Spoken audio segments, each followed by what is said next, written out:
আজ আমি ব্ল্যাক পেজের ওপর শ্রীকৃষ্ণের একটি চিত্র অঙ্কন করব। নমস্কার, আমি ঋতু মজুমদার। আমি প্রথম ব্ল্যাক পেজের ওপর ড্রয়িং করব, তাই শ্রীকৃষ্ণের চিত্র দিয়ে শুরু করলাম।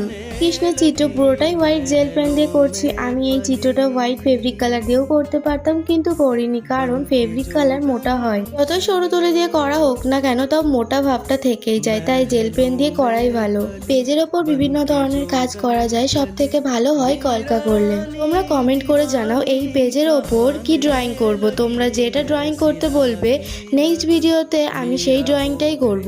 এই প্রথম আমি ব্ল্যাক কালার পেজের ওপর ড্রয়িং করছি, তাই পেন্সিল দিয়ে প্রথমে আউটলাইন করে নিলাম। শ্রীকৃষ্ণের মুখের কিছু কিছু অংশ এবং হাতের বালা ও আংটি জেল পেন দিয়ে ভরাট করে দিলাম। এর ফলে চিত্রটা দেখতে বেশি ভালো লাগছিল। আর বাঁশির কিছু কিছু জায়গায় হোয়াইট জেল পেন দিয়েছি। আমার আঁকা শ্রীকৃষ্ণের এই চিত্রটি তোমাদের কেমন লাগলো কমেন্ট করে জানিও। ভালো লাগলে লাইক এবং সাবস্ক্রাইব করে দিও। আর কমেন্ট করতে ভুলো না কিন্তু।